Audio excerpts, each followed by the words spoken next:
A brilliant 44-point first quarter for the Utah Jazz, and then they disappeared like Ron Boone just did. It's all coming up next on POSTCAST. David Locke along with Ron Boone after the Utah Jazz got thumped 144-112. And it's really kind of a question of whether you want to be the optimist or the pessimist tonight on how you want to view it. And I think both are appropriate, frankly. I think that the Jazz showed a lot of fight and resiliency. I thought on the other end, I thought this was should be a pretty big eye-opener to pretty much every guy on the roster, but maybe one in my mind of where their game lacks some of the pieces they need. Let me go to your first question. Yeah. I think optimist is the right approach at this point, this time of the season, because of what we've seen for 2 quarters so far. Yeah. And there's some skepticism, I think, with some players right now when they're in the rotation or when they're playing. I just think optimism is probably what we're looking for right now at the beginning. Here would be the way I would also talk about some of the young players I thought looked really outclassed today. Or actually, I even think Lauri gets a little bit of a tutorial tonight on like where his game is lacking that of a superstar, frankly. The one guy I thought actually looked all right tonight for a lot of it was Keyonte. And there's no chance Keyonte has this good a game against the Thunder in year 1 or year 2 of his NBA Without a career. doubt. Like in some of the worst nights, I didn't go back and do it today because I honestly didn't want the negative notes in my book. But like my memory is that Keyonte literally just got blasted, and I don't know if quit's the right word, but like just outdone by the Thunder and pressure in games. And I thought he dealt with it pretty well tonight. And so maybe that's the pretty good reminder on our other guys who had struggles, that like let them evolve the way Keyonte George did, and maybe they can be, in year 3 of their career, they can be better. But I mean, there's just, and maybe not too, frankly, like, let's just not everybody develops. That's the reality. It's really freaking hard. Getting back to your point about Keyonte, Oklahoma City's radio guy. I mean, he was wondering and asking questions about Keyonte. They've seen or seeing the growth of Keyonte and how he's controlling the ball game, how his game is elevated to a very good NBA player. But he needs someone to come with him. Yeah. And the big story to me tonight is and Mark Daigneault. So we go to coaches' press conferences, and yes, I'm not I try to listen really, really closely to the point where literally Mark Daigneault drives me crazy because he leaves these little he's like the Taylor Swift of coaches. He leaves like these Easter eggs in his answers, and you don't know what they mean. Like he says something and you don't know what they mean. And so literally at every Mark Daigneault press conference I've ever been in, I've gone back to something he said and asked him what it means. And he did it again today. I actually had twice, and then afterwards I tried another one and didn't get it. But he talked about Lauri Markkanen gets a lot of stuff in the flow. And to me, the minute he said that, I said, oh, that's their game plan. That's their defensive game plan, is to not let Lauri get anything in the flow. He only got 1 shot tonight outside of the half-court offense. He got 1 lob dunk on a run-out. Everything else he got tonight or tried to get was in the half-court offense. And with Caruso and Dort, he couldn't get the ball. Yeah, and it started at the beginning of the ball game where they were really getting physical with him, hands on him. And I noticed something here remember I've talked to you about guys coming off picks and how they take this wide turn so they can square their shoulders so they can shoot a shot. Dort would not let Lauri run off screens. He was fighting to get between him and the screener and just getting really physical with it. And so from that standpoint, Lauri hasn't been played like that all season long. So we'll see the next time they play Oklahoma City what kind of adjustment he makes, because they were trying to make some adjustments for Lauri at shoot-around this morning by getting to the point where he could come off with a tight curl instead of having to come off those picks up. And it worked once or twice, but for the most part, Dort just wouldn't let him even run his route. Yeah. And that's the big thing for him. And you wonder, I'll probably go back and watch some of them, but you wonder what were they doing? Because Lauri usually gets some backdoor cuts out of that, and he really didn't get many backdoor cuts out of that. So you wonder what happened that didn't allow him to get backdoor cuts tonight. You know what's fascinating about their defense is that Dort goes out and then Caruso comes in and plays him the same way. I mean, it's not like, okay, Dort's not guarding me anymore and I'm going to go crazy. Caruso comes in and see. Let me see what the Dort ended up with only 2 fouls. Right. Well, that's the whole story in the Thunder. They value every possession, then they don't get called for all of them. 16 for the game. Yeah, you're right about that.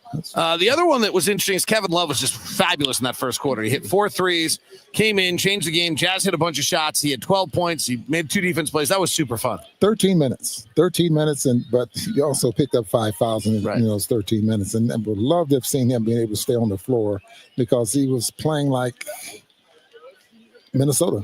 Yeah. Well, he saw the purple floor and he thought he was back in purple rain category and thought he was back in Minnesota. Then the Jazz held it off. And actually, for those of you who were part of Arena Cast tonight in the arena, I asked Ron at one point during one of our breaks, are we going to lead at halftime? He said, yeah, by a little. Well, he was right, 68-67. And the Thunder had never led. And then the Thunder went on a 33-4 run to close the third quarter. Like, wow.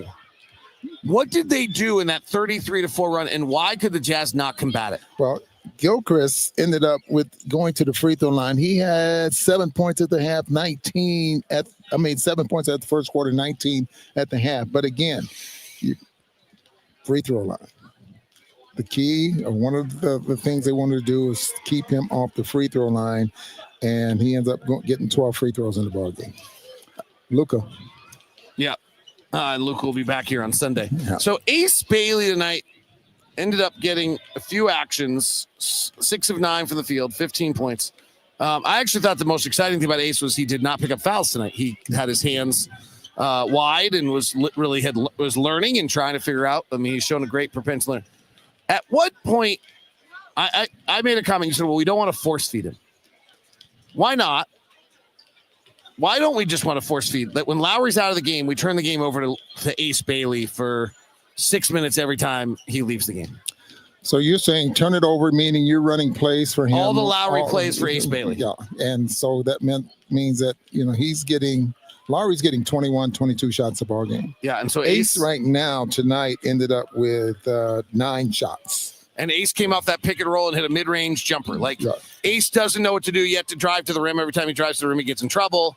But why not just put the ball in his hands and let him try to make plays? Well, we'll see if that happens. I can see your point. Will he grow faster and being able to play like that, or will he get to the point where he's taking a lot of chances and making things worse for his teammates? I also see Ace sometimes driving to the basket and kind of reminds me of Moses Malone. He goes faster than the ball is dribbling. You know what I mean? And so he's ahead of his dribble a lot of times because he's maybe going a little bit too fast. And Moses Malone used to be like that when he first came out of high school. Someone once told me that if you come from the wing, you have 1 read to make, and if you come from the top, you have 2. And it's clear Ace Bailey can't make both those reads yet at his developmental stage, because when he comes to the top, he ends up missing that the help guy's coming, and then he's caught in the air with nowhere to go. But eventually, he's got to learn it. I'm not saying I don't know if it'd be pretty, but I just wonder, and I do really wonder.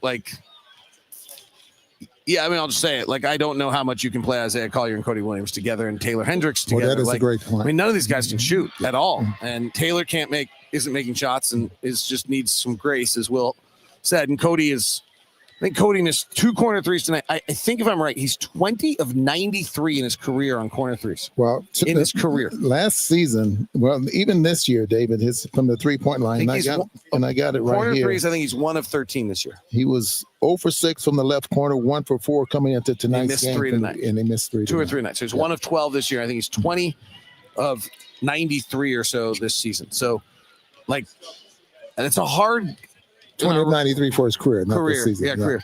It's a hard combination to play any combination of Isaiah, Cody, and Taylor together when they can't shoot. So I don't know. I mean, I don't know. I don't have an answer to that, but it's clearly, part of these runs in the late third quarter because partially because Lauri goes out.